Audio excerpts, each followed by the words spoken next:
I would like to thank everybody for those who have liked, shared and subscribed to my channel.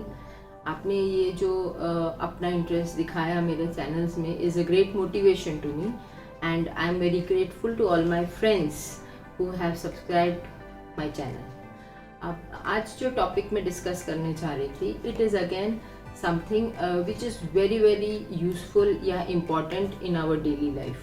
जैसे कि अगर आपके पास कोई काम हो एंड अगर आप उस काम को सक्सेसफुली करना चाहते हो या अच्छे से करना चाहते हो, तो there is one very important, only one नहीं है, there is one very important factor to that, it is time management. कि आप अपने कामों को कैसे मैनेज करते हो या उसको कितना टाइम देते हो, उसे कैसे मैनेज करते हो, ये बहुत इंपॉर्टेंट है। Now there are some small tips जो हम टाइम मैनेजमेंट में यूज़ कर सकते हैं एंड दैट इज़ एंड ये बहुत इंपॉर्टेंट है not only to the people who are working out, जो बाहर जाके काम करते हैं, बट उनके लिए भी जो घर में रहते हैं। तो आप टाइम मैनेजमेंट अगर अप्लाई करते हो आपके डेली लाइफ में, वो आपको बहुत बहुत हेल्पफुल होता है ना। उसके लिए बहुत इंपॉर्टेंट चीज़ है। अगर हमने सुना है या हम बचपन में जब स्कूल जाते थे तो हमें कुछ सिखाया जाता था जिसको हम कहते थे डायरी राइटिंग। ठीक है, डायरी राइटिंग सब लोग नहीं करते हैं, बट अगर आपने ये हैबिट डाली है डायरी राइटिंग की, it is something which is extremely useful. क्योंकि एक डायरी रखने से आप हर रोज़ की चीज़ें अगर उसमें मेंशन करते हो, नोट करते हो, रात को आपको 5 मिनट्स या 2 मिनट्स का वक्त लगता है 4 या 5 पॉइंट अपने पॉइंट्स को उसमें लिखने में, वो आपकी लाइफ को बहुत अच्छी तरह से ऑर्गेनाइज करने में मदद करता है। नॉट जस्ट कि वो आपको ऑर्गेनाइज करने में मदद करता है, it also helps you to remember कि अच्छा ये इंसिडेंट लास्ट कब हुआ था। तो आपको ये भी याद रहता है कि आपने कभी किसी को कुछ पैसे दिए हैं, लिए हैं। तो all this is noted down in the diary. And diary writing की जो हैबिट है, ये आपको टाइम मैनेजमेंट में बहुत ग्रेटली हेल्प करेगा। अच्छा, अब मज़े की बात ये है कि अगर आपको पता है कि आपके पास सिर्फ आज का दिन है, तो आप क्या कुछ नहीं करना चाहोगे। ठीक है, तो वो एक जो फीलिंग होती है वो आपको टाइम की इम्पोर्टेंस पहचान करवाती है कि टाइम कितना इम्पोर्टेंट है। सुबह उठते ही first thing you do is thank God for giving you one more day to live. फिर जैसे आपने डायरी में एंट्री करी है, आपको पता है आज के दिन मुझे क्या क्या काम करना है। आंख बंद करके पहले ये सोचिए कि आज जो मैं करने वाली हूँ वो सब चीज़ों में मुझे सक्सेस मिलेगा। वो पहली पॉजिटिव स्टेप होगी। आप जब कुछ भी करने जाते हो, दिन में उठते ही पहला थॉट आपका ये होना चाहिए कि आज मैं जो करने वाली हूँ उसमें मुझे सक्सेस मिलेगा। आपने पहले से ही अपना सक्सेस रजिस्टर कर लिया है। अब सेकंड, आपको अपना प्लान करना है एक्टिविटीज़ को। सो आप उस फर्स्ट एक्टिविटी, या आपके पास आज 4 एक्टिविटीज़ हैं, मेजर एक्टिविटीज़, तो आप पहले सोचेंगे कि हाँ उसमें मुझे कितना वक्त लगेगा। तो हर काम को आपको एक टाइम लिमिट देना है। टाइम लिमिट किस तरह से देते हैं? 2 तरह के काम होते हैं, एक होता है अर्जेंट और एक होता है लॉन्ग टर्म। नाउ हम क्या करते हैं, नॉर्मली जो इंसान होता है हम कंफ्यूज्ड होते हैं क्योंकि हमने कहीं रजिस्टर नहीं किया होता कि ये किस तरह का काम है। अगर आपके पास 4 तरह के काम हैं, तो 4 तरह के काम में 2 अर्जेंट होगा और 2 लॉन्ग टर्म होगा। अर्जेंट काम कैसे होते हैं? जैसे कि आपको किसी को बहुत इंपॉर्टेंट कॉल करना है, आपको कहीं का बिल भरना है, आज आपकी लास्ट डेट है, आपको कहीं फीस भरना है, ये अर्जेंट वर्क होता है। एंड लॉन्ग टर्म है, जैसे कि आपको कोई ड्रेस पसंद आई है, आप कभी जाके लेना चाहते हो, आपको कहीं जूते पसंद आए हैं, आप वहाँ जाना चाहते हो, आपके कोई फ्रेंड से आप विजिट करना चाहते हो। विजिट में भी 2 तरह का है, एक फ्रेंड है जो बीमार है, आपको उसे अर्जेंट में जाके मिलना चाहिए, और एक तरह का फ्रेंड है जिसको आपको सिर्फ मिलना है, थोड़ी देर बैठना है और बातें करनी है। तो ये डिफरेंस आ जाता है।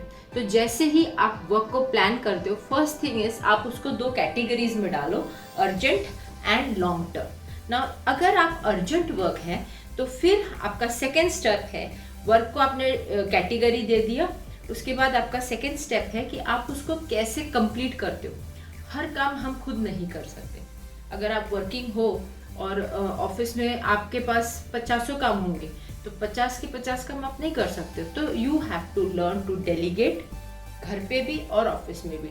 डेलीगेट मतलब आप अपने काम को बांटिए या दूसरों को दूसरों की मदद लीजिए, इसे कहते हैं डेलीगेट करना। जैसे कुछ काम है, आपके किसी रिलेटिव को कुछ बताना है, आप अपनी डॉटर को या सन को बोल सकते हो कि बेटा आप ये फ़ोन करके इन्फॉर्म कर दो, ठीक है। आपको अगर बिल भरना है कोई, और अगर आपको लगता है आप नहीं जा पाते हो, तो अपने बेटे को बिल दे के उससे बोलिए कि बेटा ये आप बिल भर दो।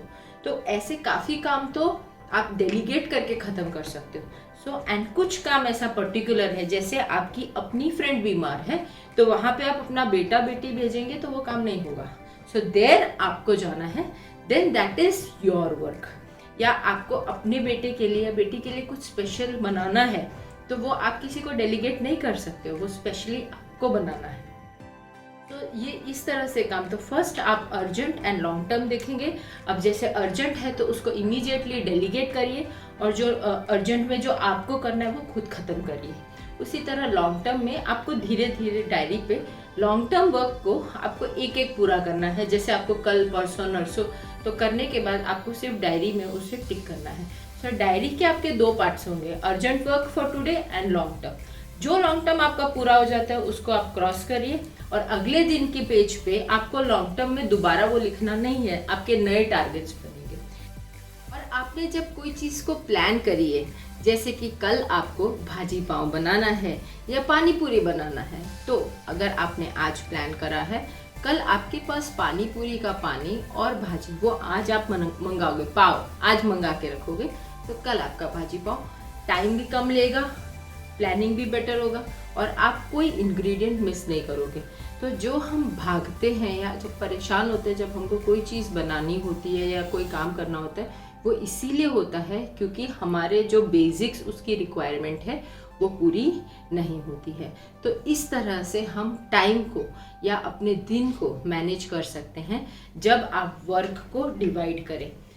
इसके आगे भी एक पार्ट बनाना है मुझे, जिसमें ऑफिस और हाउसवर्क दोनों में एक सेपरेशन होता है। वो सेपरेशन को भी हम डिस्कस करेंगे, बट आज के लिए इतना काफ़ी है कि हम पहले अपने दिन को प्लान करेंगे, उस दिन को प्लान करेंगे, अपने वर्क को प्लान करेंगे, वर्क को एक कैटेगरी देंगे। कैटेगरी देने के बाद उसमें से जो जो काम आप डेलीगेट कर सकते हो या दूसरों को बांट सकते हो उसको आप बांट देंगे, और बाकी का काम उसकी जो इंग्रेडिएंट्स ज़रूरी है या उसके लिए जो वर्क ज़रूरी है वो करके उस काम को आप शुरू कर सकते हो। इसके सिवा एक बहुत इम्पॉर्टेंट पार्ट हमारे लाइफ का होना चाहिए, वो है ऑर्गेनाइजेशन। ये टाइम मैनेजमेंट एंड ऑर्गेनाइजेशन होता है, जहां आप चीज़ों को ऑर्गेनाइज करते हो। इसका मैं सेकेंड वीडियो बनाऊंगी, जो हम घर का organisation and office work organisation दिखाएंगे। उस वीडियो में आपको पता चलेगा कि जब आपकी चीज़ें ऑर्गेनाइज्ड हो तब भी आपका टाइम जो है वो अच्छा मैनेज होता है। सो आई होप कि आज की ये वीडियो अबाउट टाइम मैनेजमेंट बहुत ही हेल्पफुल रही होगी, और अगर आप इसको फॉलो करते हैं, डायरी में लिखते हैं, तो आपका जो दिन है और उसमें जो वर्क है वो बहुत अच्छा मैनेज होता है।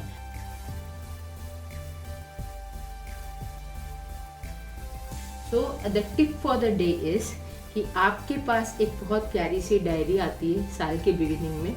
उस डायरी पे आपके जो व्यूज़ हैं, डेली व्यूज़ हैं, डेली वर्क है, डेली फीलिंग्स हैं, उसको बिल्कुल क्लियर, क्योंकि हर चीज़ सबके हाथ में डायरी आती है, तो यू शुड नो कि आप उसमें किस तरह से लिखें।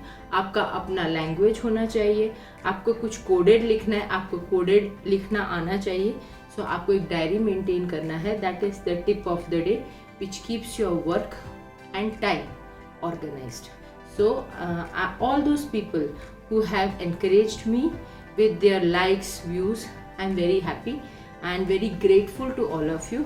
And आगे भी आप मेरे चैनल को लाइक, शेयर एंड सब्सक्राइब करिए, एंड हम अपने प्रॉब्लम्स साथ में सॉल्व करेंगे, because I am your friend.